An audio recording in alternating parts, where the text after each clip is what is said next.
Maraming tao ang nagtatanong, ano ba talagang tamang pagsisimba ayon sa Biblia? Para sa ilan, sapat na ang pumasok sa simbahan tuwing linggo. Kapag naka-attend, pakiramdam nila ay ayos na ang lahat. Ngunit malinaw sa Biblia na hindi doon nagtatapos ang tunay na pagsamba. Sinabi ni Jesus, ang Diyos ay Espiritu at ang mga nagsisisamba sa Kanya ay dapat magsamba sa Espiritu at katotohanan. Ibig sabihin, hindi lang ang katawan ang naroroon sa simbahan sapagkat ang puso ang hinahanap ng Diyos. Oo, mahalaga ang pagsisimba, kaya nga sinasabi sa Hebreo na huwag pabayaan ang pagtitipon ng mga mananampalataya. Ang simbahan ay lugar ng pagtuturo, pagtutuwid at pagpapalakas ng pananampalataya. Hindi tayo nilikha upang mag-isa sa ating pananampalataya. Ngunit ang pakikinig lamang ay hindi sapat. Ang salita ng Diyos ay dapat hindi lang marinig, kundi isinasabuhay.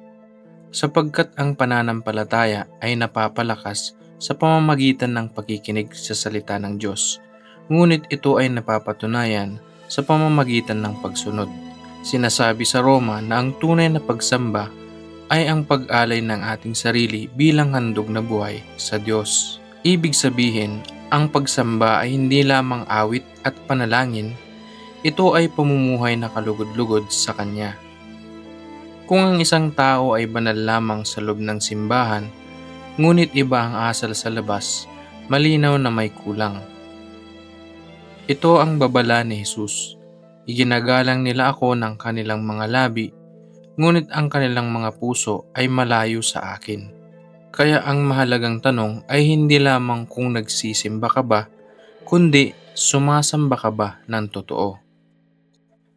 Dahil ayon sa Biblia, ang tamang pagsisimba ay may pusong tapat, may salitang pinakikinggan, at may buhay na sumusunod sa kalooban ng Diyos. Hindi lamang tuwing linggo ang pananambahan, kundi araw-araw. Sa bawat bahagi ng ating buhay ay makita ang ating tunay na pagsamba sa buhay na Diyos.